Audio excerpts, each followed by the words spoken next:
Alors on va regarder maintenant ce qui se passe quand une composante du vecteur directeur de la droite D est nulle. C'est l'exemple qui se trouve à la page 86 dans vos notes. On commence toujours de la même façon.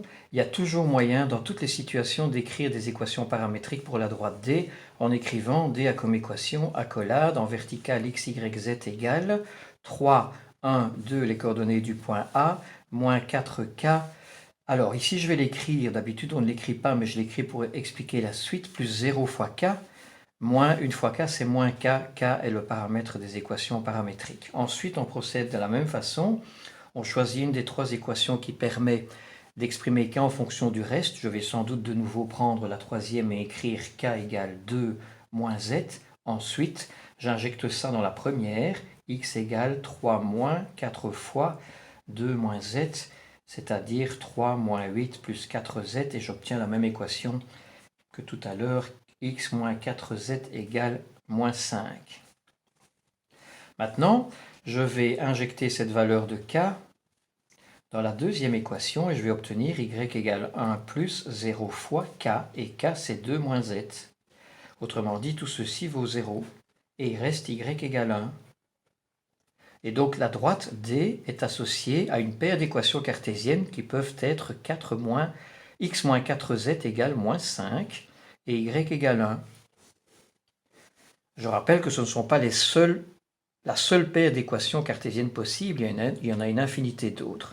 Mais dans ce cas-ci, je constate donc que le paramètre n'apparaissait pas dans une des équations paramétriques et que cette équation paramétrique est devenue une équation cartésienne.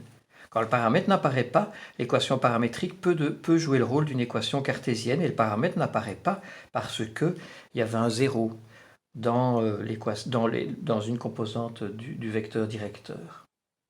Voilà la forme 1 de l'équation, lorsqu'une des composantes est nulle. Alors évidemment, si on essaye d'écrire la forme 2, on n'y arrivera pas puisqu'on ne peut pas diviser par 0.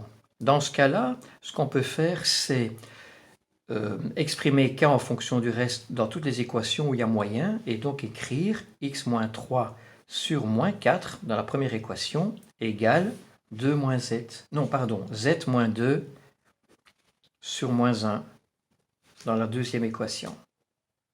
Et alors il reste celle du milieu, la deuxième, y égale 1. Et on obtient des équations cartésiennes.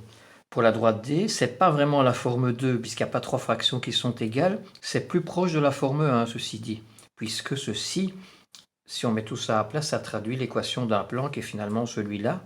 Ça permet en tout cas d'aller beaucoup plus vite de nouveau que de passer par des équations paramétriques si on n'en a pas besoin. Alors, petit bonus, on peut ici faire parler les équations.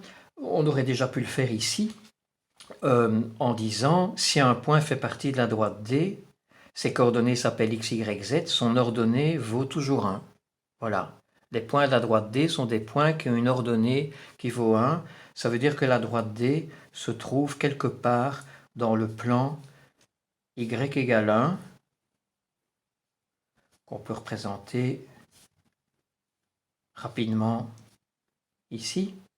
Donc la droite D est quelque part dans ce plan-là. Voilà.